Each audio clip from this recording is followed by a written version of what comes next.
About 13 years ago, there's this weird thing that happened that every now and then I'll start thinking about it again. It's like, still doesn't sit right. Um, so, 2011 was when I um, enlisted in the National Guard and went away to basic training. And I signed the paperwork in July. And on my birthday, which was July 9th, I knew that I was going in. I'm not sure if I had signed the paperwork at that point or not, but I knew it was coming up that I was going to be leaving for basic training. And so my friend and I met and went to see a movie for my birthday. And then afterwards, she decided we should go have birthday drinks before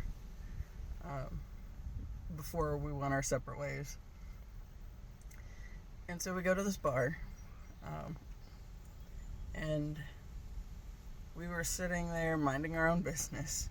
We ordered our drinks, and we each only wanted one because we were going to be driving home. I think we both had about a 40-minute drive in opposite directions.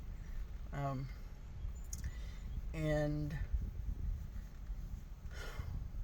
where we were sitting was to the right of the tap, and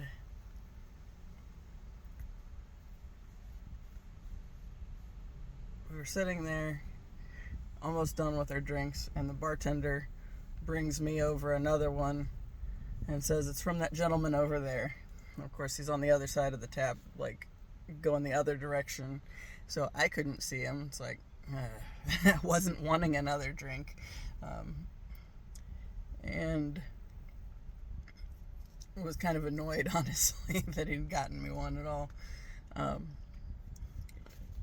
But I was like, "Angie, I don't know what to do here. I don't know what is protocol. Do we have to go talk to him? I feel like I should say thank you, I guess.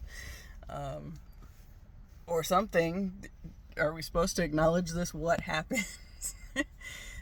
And so we decided, since we couldn't see him and he'd waved at us, that we would go over and talk to him briefly. And it I would have been fine being ignored. I would have preferred being ignored, honestly. But this dude, he's probably in his early to mid 40s, a little bit shorter than me. I'm like 5'8.5", and I don't really remember much about him. There's nothing fantastic stood out in any kind of way. But we sit down and talk to him for a little bit, and Angie says, "Oh, it's so nice you bought her a drink. It's her birthday, blah, blah, blah." And he's like, "Oh, yeah, how old are you?" And it's like, "You're 28. He's like, well, did not guess that. Which, that's kind of the normal. People always seem weird when I tell them how old I actually am. They're like, "I wouldn't have guessed that." It's like, yeah, is what it is. So I think he said he would have guessed me at like 21 or something. And I just kind of shook it off, whatever. And it was this weird series of statements, I guess. You know, he said he was new to the area, and I don't know if it was the one of the first things necessarily, but he said, I have a tattoo on my wrist that I got it back in 2008. And he said he was new to the area, he's a plastic surgeon, so if I ever wanted to get any of my tattoos removed, I could look him up. It's like, Yeah, okay.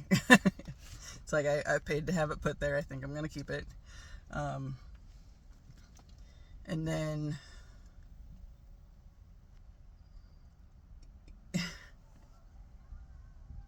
there was something else. What was it? Before I get to the other weird thing. Oh, yes. I don't remember how it was phrased exactly, but he made the comment about, probably because there's a Bible verse on my wrist. It's Isaiah 46:4.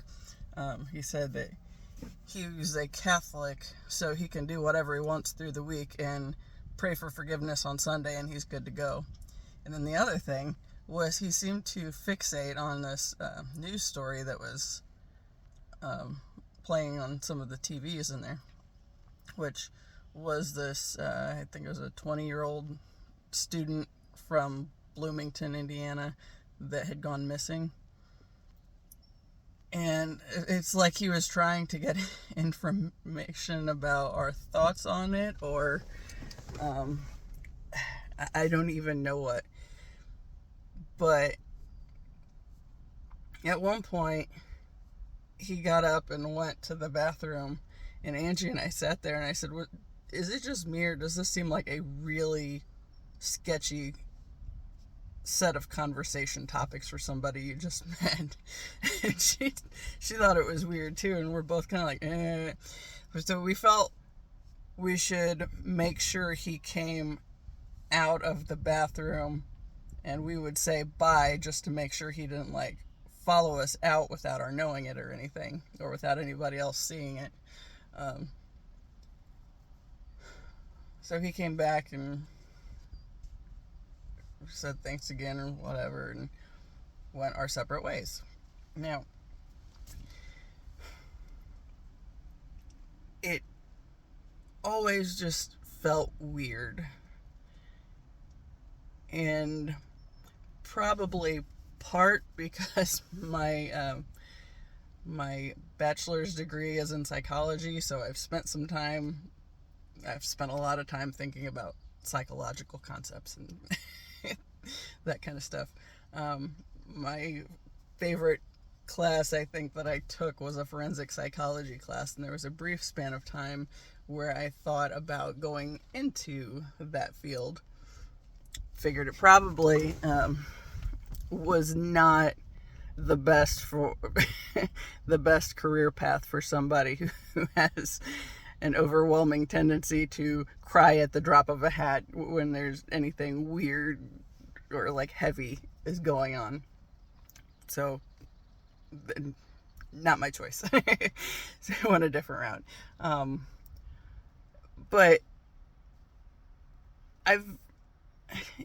occasionally it comes up, and I'm always like,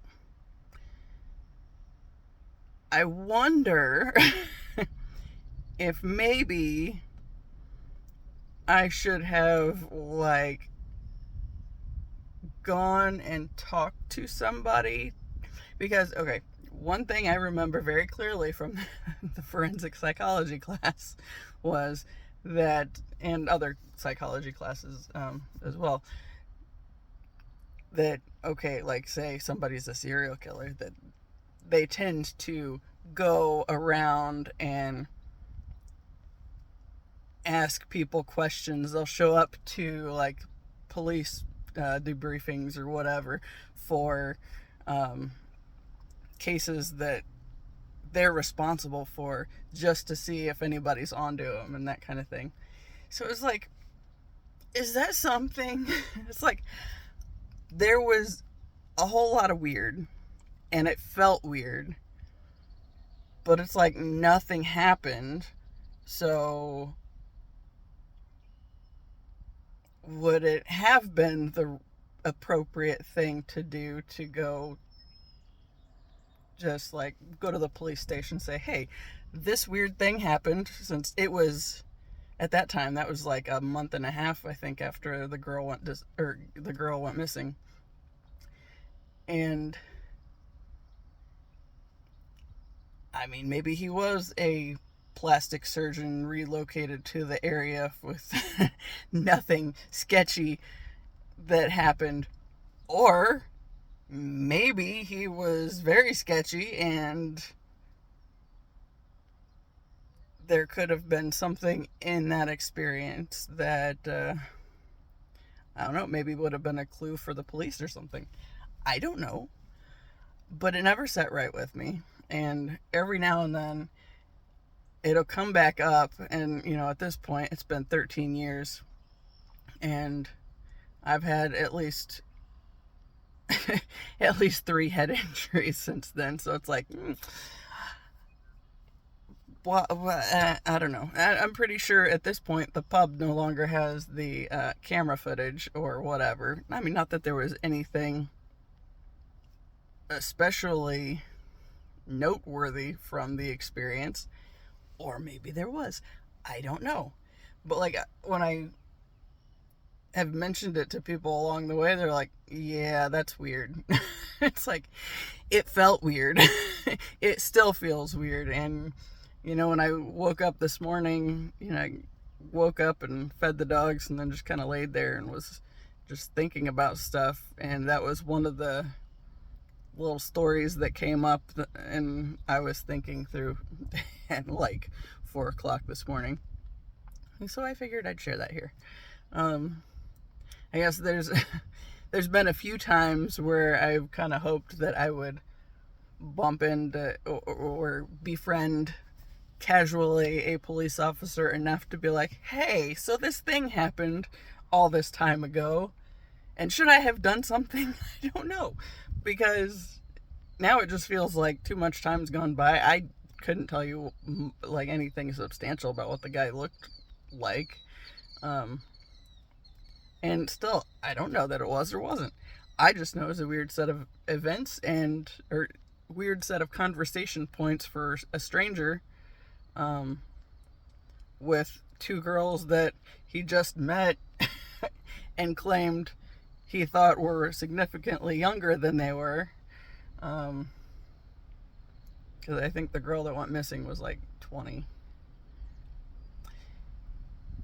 And then when I've looked it up, it says it's still unsolved. It's like, I don't know what to do with that. So I figured I'd share it here. Get it out of my system a little bit, I guess. I don't know.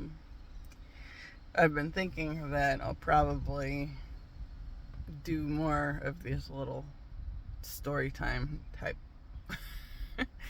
messages, because I have a bunch of just random stuff that's like, and actually that's one of the things I was thinking through when I was awake and couldn't go back to sleep early this morning. And I just was texting myself little reminders about different stories.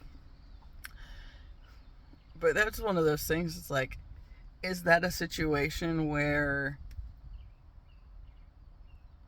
if I was more confident of my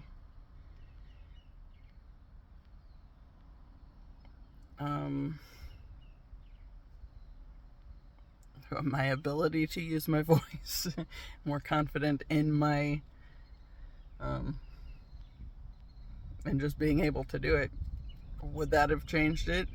I mean, because there was a lot going on at the time. I was getting ready to go to basic training and had a recent breakup with a serious relationship with somebody I thought I was going to marry at some point. So it's not like I was in a fabulous headspace, but I feel like I was clear enough to know all that shit was weird, and it didn't sit right, and it still doesn't sit right. But I don't know what to do with it, so yeah, there it is. Until the next time, see y'all later. Bye.